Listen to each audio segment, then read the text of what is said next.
ஆதரவளித்த கட்சித் தலைவர்களுடன் சென்று ஆளுநர் ஆர்லேக்கரை தவேக தலைவர் விஜய் சந்தித்திருக்கிறார். நாளை மாலை 3 மணிக்கு விஜய் பதவியேற்பு விழா நடைபெறும் என தகவல் வெளியாகியிருக்கிறது. ஆதரவளித்த கட்சித் தலைவர்களுடன் சென்று ஆளுநர் ஆர்லேக்கரை தவேக தலைவர் விஜய் சந்தித்திருக்கிறார். நாளை மாலை 3 மணிக்கு தவேக தலைவர் விஜய் பதவியேற்பு விழா நடைபெறும் என தகவல் வெளியாகியிருக்கிறது.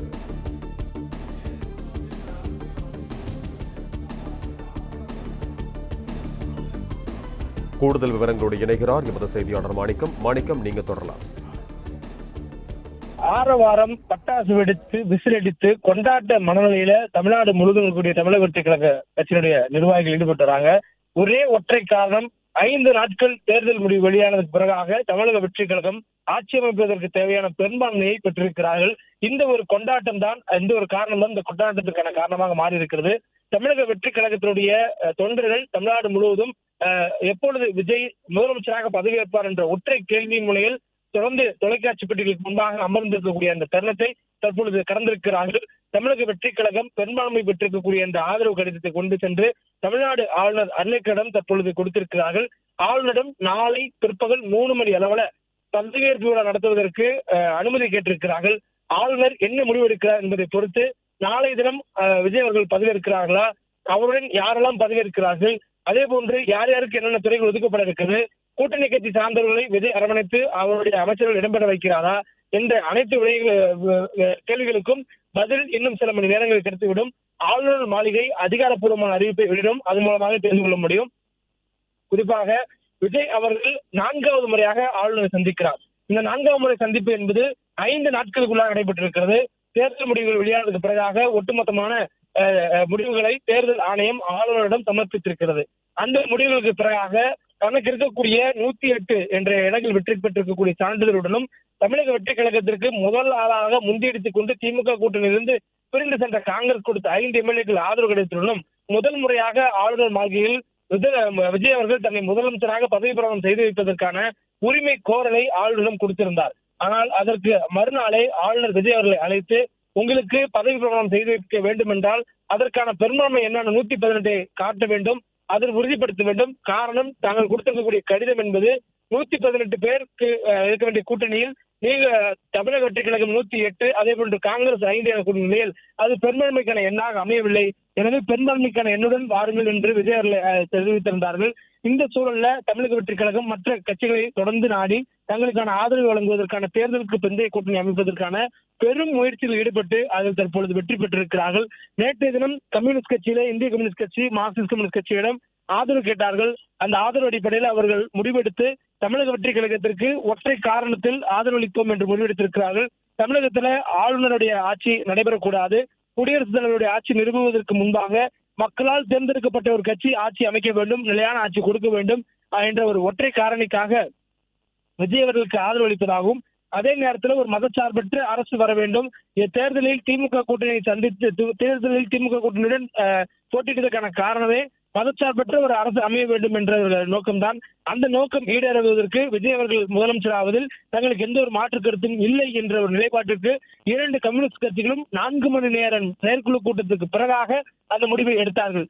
அப்படியான ஒரு முடிவை எடுத்ததற்கு பிறகாக கம்யூனிஸ்ட் கட்சியுடன் சேர்ந்து தனது ஒற்றை கருத்து முடிவாக அறிவிப்போம் என்று சொன்ன விடுதலை சிறுத்தைகள் கட்சி தொழில் திருமாவளவன் அவர்கள் அவருடைய முடிவை இந்த அறிவிக்காமலே இருந்தார். இதன் காரணமாக நேற்று தினம் உறுதிக்காக அந்த 118 என்ற எண்ணை விஜய் அவர்களால் பெற முடியவில்லை. இருந்த போதும் நேற்று 3வது முறையாக ஆளுநரை விஜய் அவர்கள் நேரில் சந்தித்து தனக்கு 120 எம்எல்ஏக்கள் ஆதரவு இருக்கிறது என்ற கடிதத்தை கொடுத்திருந்தார். அந்த கடிதத்துல IUML மற்றும் அமமுக ஒருவர் என்று சேர்த்து மொத்தம் விடுதலை சிறுத்தைகள், CPI, CPM, காங்கிரஸ், TVK என்ற கட்சியுடைய ஆதரவு எம்எல்ஏக்கள் கடிதம் இருப்பதாக ஆளுநர் தெரிவித்திருந்தார். ஆனால் ஆதரவு கடிதம் கொடுக்கப்பட்டது எனவோ விடுதலை சிறுத்தைகள் மற்றும் அமமுக மற்றும் IUML கட்சியுடைய ஆதரவு கடிதத்தை தவிர மற்ற கட்சியினுடைய ஆதரவு கடிதத்தை ஆளுநரிடம் சமர்ப்பித்திருந்தார்கள். மற்ற கட்சியுடைய கடிதம் கிடைக்கப்பெறாதால் அதன் மீது எந்த ஒரு முடிவும் எடுக்க முடியாமல் இருந்த ஆளுநர் பதவி பிரமாணம் செய்து வைக்க முடியாது என்பதை தீர்க்கமாக தெரிவித்திருந்தார். இந்த சூழல்ல இன்று காலை தங்களுக்கு முடிவை அறிவிப்போம் என்று சொல்லியிருந்த விடுதலை சிறுத்தைகள் கட்சி இன்று மாலை அதிகாரப்பூர்வமாக தங்கள் முடிவை தெரிவித்திருந்தார்கள். விடுதலை சிறுத்தைகள் கட்சியுடைய தலைவர் தொழில் திருமாவளவன் அவர்களை சந்தித்திருக்கக்கூடிய தமிழக வெற்றி கழகத்தினுடைய ஆதரவு அவர்கள் நேரில் சந்தித்து அவரிடம் அந்த ஆதரவு கடிதத்தை பெற்று ஆளுநர் மாளிகை கொண்டு செல்வதற்காக கொடுக்க சென்றிருக்கின்றார். இந்த சூழலில் ஆளுநர் மாளிகைக்கு சென்ற போது அங்கு ஆளுநர் அனுமதி கொடுக்கவில்லை, நேரம் கொடுக்கவில்லை, ஆளுநர் கேரள புறப்படுகிறார் என்ற தகவல் கிடைத்ததும் ஆளுநர் மாளிகை நோக்கி சென்ற விஜய் திரும்பி சென்றார். விஜய் திரும்பி செல்லக்கூடிய தகவல் இருந்த ஆளுநர் மாளிகை ஆளுநரிடம் தகவலை சொல்ல ஆளுநர் தனது கேரள பயணத்தை ரத்து செய்துவிட்டு தமிழக வெற்றி கழகத்தினுடைய தலைவர் விஜய் தன்னை சந்திக்க வரும்படி கேட்டுக்கொண்டதன் பேர்ல தமிழக வெற்றி கழகத்தினுடைய தலைவர் விஜய் 4வது முறையாக இன்று மாலை ஆளுநரை அவரது மக்கள் பவன் என்று சொல்லக்கூடிய ஆளுநர் மாளிகையில் சந்தித்திருக்கிறார்.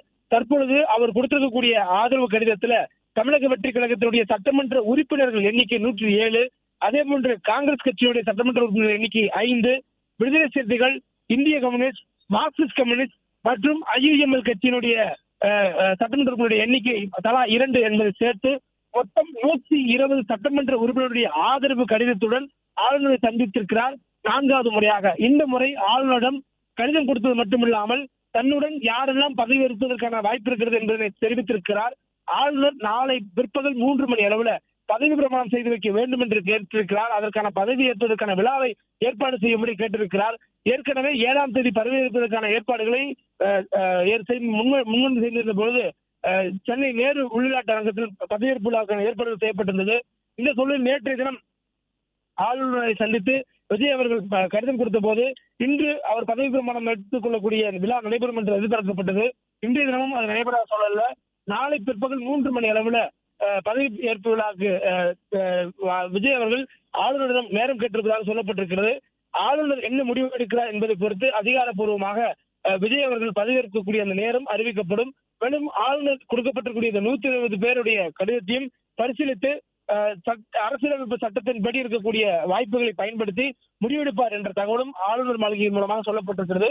மேலும் ஆளுநர் அவர்களுடைய அர்லேக்கர் அவருடைய பயணம் கேரளாவை நோக்கி இருந்தது அதிகாரப்பூர்வமாக ரத்து செய்யப்பட்டிருப்பதனால் இது குறித்து உரிய பரிசீலனை மேற்கொள்வார் என்ற ஒரு நம்பகமான ஒரு தகவலும் கிடைக்கப்பட்டிருக்கின்றன. இருந்த போதும் ஆளுநர் எடுக்கக்கூடிய முடிவே இறுதி என்பதனால ஆளுநர் எப்பொழுது நேரம் கொடுக்கிறார் என்பது இன்னும் சில நேரங்களில் வெளியாகிவிடும். அதனை பொறுத்து தமிழகத்தில் விஜய் அவர்களுடைய ஆட்சி அமையக்கூடிய அந்த நேரம் எப்பொழுது என்பது உறுதி செய்யப்படும். தொடர்ந்து அவர் பதவியேற்பு விழா நடைபெற்றதுக்கு பிறகாக 15 நாட்களுக்குள்ளாக சட்டப்பேரவை கூட்டப்படும். சட்டப்பேரவையில தமிழ்நாடு முழுவதும் 234 தொகுதிகளும் போட்டியிட்டு வெற்றி பெற்றிருக்கக்கூடியவர்கள் பதவி பிரமாணம் எடுத்துக் கொள்வார்கள். சட்டப்பேரவையில சட்டமன்ற உறுப்பினராக தற்காலிக சபாநாயகர் முறையில் அவர்கள் பொறுப்பேற்றுக் கொள்வார்கள். அதனைத் தொடர்ந்து சட்டப்பேரவையில தங்களுக்கு இருக்கக்கூடிய பெரும்பான்மையை ஆளுநரிடம் கடிதம் கொடுத்தாலும் கூட சட்டப்பேரவையில விஜய் அவர்கள் நிரூபிக்க வேண்டும். அதன் பிறகு 6 மாதத்திற்கு அவருடைய ஆட்சியை யாரும் கேள்வி கேட்க முடியாது. தனது பெரும்பான்மையுடன் அவர் ஆட்சியை தொடர்வார். அவருடைய ஆட்சி தொடங்குவதற்கு முதல் கையெழுத்தாக அவர் எந்த கோப்புகளில் கையெழுத்திடுவார் என்பது பெரிய ஒரு ஆர்வத்தையும் எதிர்பார்த்தையும் ஏற்படுத்தியிருக்கிறது. காரணம் பல்வேறு தேர்தல் வாக்குறுதிகளை விஜய் வழங்கியிருக்கிறார். அந்த தேர்தல் வாக்குறுதிகளை எதை அவர் முன்னுரிமை கொடுத்து நிறைவேற்றுவார் என்ற ஒரு கேள்வி மக்களிடம் ஏற்பட்டிருக்கிறது. மகளிர் உரிமை தொகை தற்பொழுது மாதம் தோறும் 1000 ரூபாய் வழங்கப்பட்டு வருகிறது. அதனை 2000 ரூபாயாக உயர்த்தி வழங்குவோம் என்று திமுகவும் அதிமுகவும் தேர்தல் அறிக்கை வெளியிட்ட போது விஜய் அதனை 2500 உயர்த்தி வழங்குவோம் என்று தேர்தல் அறிக்கை வெளியிட்டார். 60 வயதுக்கு மேற்பட்டவர்களுக்கான அந்த ஓய்வூதியத்தை மற்ற 2 கட்சிகளை விட தான் அதிக அளவில் வழங்குவேன், 3000 ரூபாயை உயர்த்தி வழங்குவேன் என்ற ஒரு தேர்தல் அறிக்கை வெளியிட்டார்.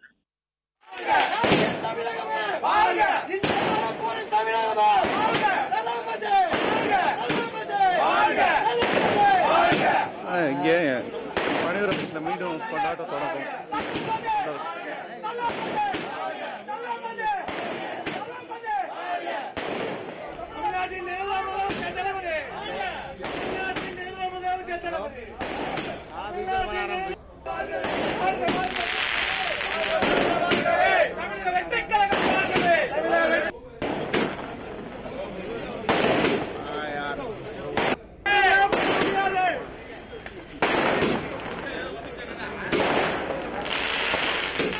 பிளே ஸ்டோர் மற்றும் ஆப் ஸ்டோரில் இருந்து பாலிமர் செயலியை QR கோடு மூலம் பதிவிறக்கம் செய்யுங்கள்.